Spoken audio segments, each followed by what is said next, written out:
The Joker film was recently released and everyone's talking about it. Some believe it to be a terrible interpretation of the character, others see it as in poor taste, setting up a murderous clown as the protagonist, and others still are upset that the film has so much controversy surrounding it. Having actually seen it myself, I feel that I have an opinion worth sharing on the matter. Before I give my thoughts, however, I want to look at some other critics and see if I can either validate or contradict some of the more popular messages being presented. After watching the film myself, I was curious to see how the controversy would be spun, and to my surprise, I actually found much more rage headed towards the idea of any controversy at all. You've seen it all before. All it takes is one or two folks to say something quote-unquote controversial, only for 20 or 30 people to tell them that they're wrong. This is why a great deal of this film's reviews, whether they be mainstream or simple YouTube commentators, either decry or outright mock those original critiques of the film. Opinions, mind you, that came out before the film was even released, but now it seems the rage against the rage has drowned out the original rage. Ironic. This is why it's important, before I give my opinions, to start looking through the media literacy of other content creators. For this discussion, we will use the easiest definition of media literacy, describing it as the ability to access, analyze, evaluate, create, and act using all forms of communication. In other words, it is the ability to identify different types of media and understand what messages they are trying to send. Our goal now is to take several popular content creators and test their media literacy to determine whether or not their opinions on the film hold value beyond, lip service.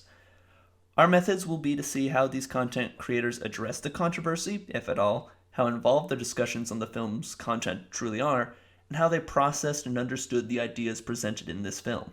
I will be looking at 3 video reviews about the film. These examples will be from The Cinema Snob, High Top Films, and Jeremy Johns. Beginning with The Cinema Snob, the tone of his video becomes immediately clear with the title, How the Joker Movie Turned Me Into a Criminal. Already, he set up a mocking attitude toward the controversy before the first second of the video even plays. This does not inherently affect his media literacy per se, but it does play to the idea that he does not take the concerns of those he seems to disagree with, whether or not the concerns be valid, very seriously.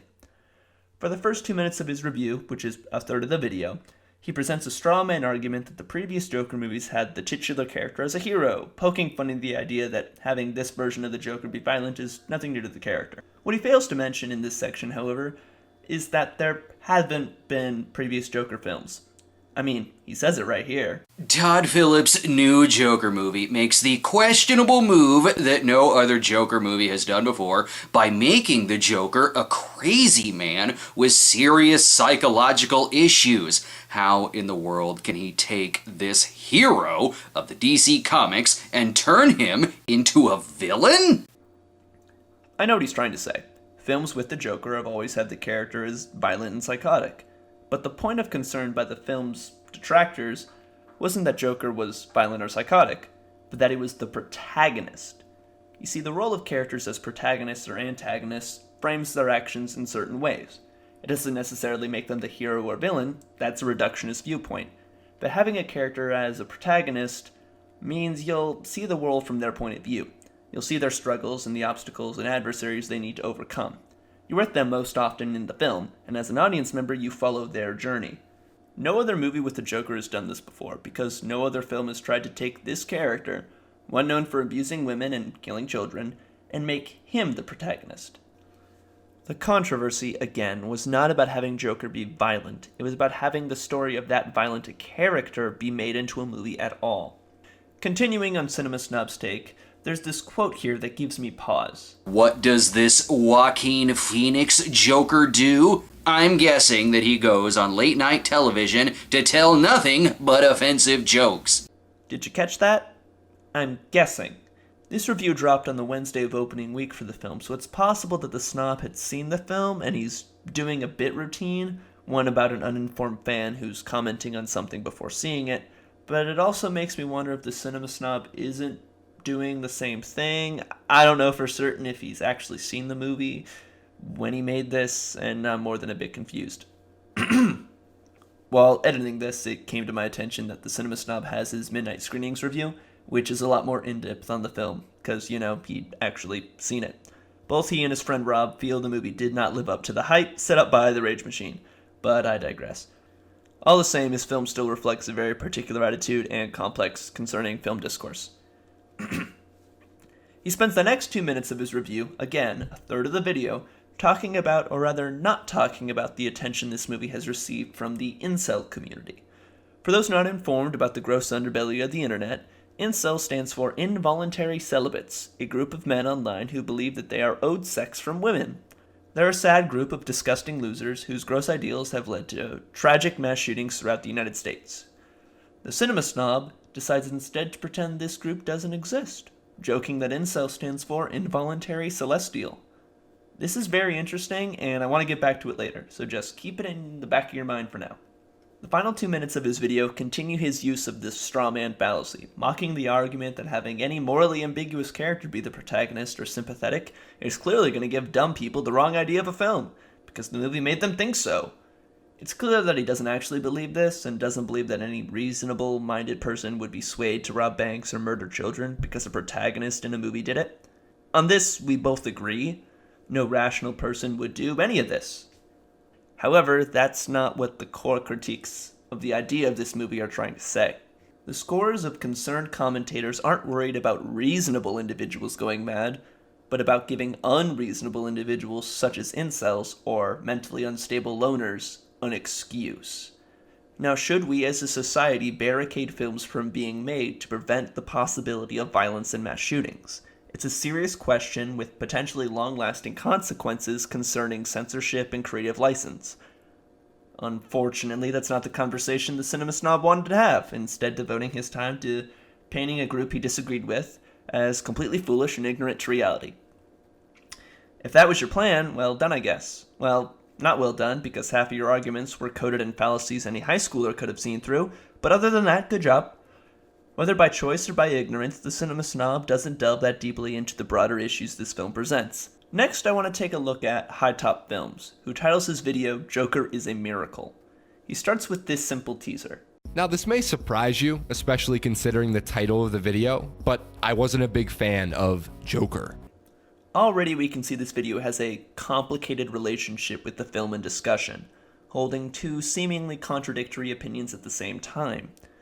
High Top speaks in high regard of this film's production, from its score to its cinematography to its acting, giving all categories very high marks indeed. From the way High Top refers to the various pieces it takes to craft a film, you can tell he definitely understands the structure of filmmaking, praising the film's parts as opposed to a holistic, generalized score. That said, he's not blinded by any potential flaws the film might have. He goes on to mention the contrivances of the film's script, saying, What I really didn't like, was the script and story Joker chose to tell. If you've seen any one of the numerous movies about a mentally ill loner mixed in with a society that abandons him and treats him like trash, then you know exactly what you're going to get. It doesn't do anything new, it doesn't tell anything new, and I don't really think it's trying to. It's here that we can begin to understand what Joker is to High Top. A well-crafted film, if a bit flawed. Up until this point, High Top has been discussing the film itself, but it's at about the 4-minute mark where he begins talking about the purpose behind this film's existence, postulating that this was Todd Phillips' version of Taxi Driver. The sad and harsh reality of the film industry at the moment is that the general audience doesn't care about stories about mentally ill loners. They care about stories about the Joker. I literally described to Joaquin at one point in those 3 months as like, look at this as a way to sneak a real movie into the studio system under the guise of a comic book film. To be candid for a moment, assuming this quote is real, as High Top doesn't give any sources, actually, I found the source. Well, rather, Spirit Man Studio has found the source, so thanks for that. I find the notion of sneaking a real movie under the guise of a comic book movie incredibly duplicitous. First off, Todd, this is a real movie. You made it, people worked on it, and I saw it. It's real. Logan was a real movie, Guardians of the Galaxy was a real movie, and Joker was a real movie. Second, I disagree with High Top's assessment that people wouldn't care if this wasn't a Joker movie. I would argue that he's right that the general audience is adverse to viewing pictures about mentally ill loners, because that sort of language is usually used as descriptors for mass shooters in this current social climate. No doubt contributing to the, as High Top puts it, manufactured controversy. That said, I don't disparage High Top for having these reasonable viewpoints. He appears relatively media literate, as well as having an established understanding of filmmaking. Oscar Wilde writes, "Diversity of opinion about a work of art shows that the work is new, complex, and vital. When critics disagree, the artist is in accord with himself." So to Todd Phillips, good work. Try to trick me again, though, and I won't be as polite. The final online personality I want to look at is Jeremy Jahns. In his spoiler review of the picture, Jeremy talks mostly about the story content of the film, which is perfectly serviceable. Jeremy's gotten somewhat of a reputation for being a simple film reviewer, insofar as he just gives his gut opinions on the things he reviews. He doesn't do much research, if any. He doesn't have a studio or a merch store or a Patreon. He just gives his opinions as he has them. The same can probably be said for High Top and the Cinema Snob, but Jeremy's subscribers count in the millions, so he's a big name with a relatively small amount of production. While doing research for this review, I thought his video was just going to be more of the same, whining at the controversy, praising the acting, so on. But then something remarkable happened. There's been a lot of talk about maybe the Joker movie might inspire a mass shooting. I have a lot of thoughts about that. Long story short, Joker might inspire mass shootings. That isn't the conversation. It shouldn't be anyway. That's just the conversation we've had since the 90s. Does violent entertainment inspire violence? It's redundant, repetitive, and lazy. But also, Joker looks like it has a lot of other conversations it wants to have and it wants to start about society. A lot of themes that aren't getting talked about. Some themes in this movie that this movie's begging to have talked about is mental health. Take it seriously. Don't cut funding to it. Maybe we should recognize the warning signs and the cries for help. If someone's an oddball or they're being a little weird, maybe we shouldn't just, do the easy thing, which is talk shit. Don't be like the talk show host Murray in this movie. It's so easy to do that, especially with the internet, with that disconnect. It's like you don't see them as people. It's so easy to just get on your keyboard and talk shit, but they're people who deal with it. Cutting people down is just a sign of a weak mind. Not that I've never done that, but the goal is to better yourself. Holy shit. In a sea of "you're wrong, no you're wrong" rhetoric comes a truly helpful opinion from one of the least likely sources. Jeremy is asking viewers of the film to view this movie for its themes besides the obvious, and to focus on other questions the movie presents. Things I did not consider when I personally viewed the film. To quote someone smarter than me, quoting someone smarter than me, Thomas Aquinas said that when you look at a painting, you don't see the painting, you see a version of it that you built in your head. And that version in your head is missing details the artist painted, and you may see things they didn't paint, make connections, or see context they didn't intend. Aquinas said that the viewer's act of creation is just as valid as the one the painter experienced. It's not the artist's job to say, "No, you got it wrong." The work has to speak for itself. Jeremy Jahns, while not outwardly as knowledgeable of the stages of film production as High Top, is very conscious of themes. What themes and questions resonated with him might be different than the ones that resonated with High Top or The Snob, or even with me for that matter. While framing, acting, and story can focus on a particular theme, it's up to the audience to come to their own perfectly valid conclusions. This brings me to the centerpiece of this discussion. So, everybody's talking about Joker. We're talking about Joker right now. What then is all the fuss about? Why is there so much noise about this movie and not something like Judy or Peanut Butter Falcon? Well, again, assuming our Todd Phillips quote is accurate, it is. The current hot topic in Hollywood is comic book movies. Hot take, I know, but hear me out. How much attention did Captain Marvel get versus Ocean's 8? How about Black Panther versus Moonlight? What received more at the box office? Fighting with My Family or Shazam? Phillips has a point.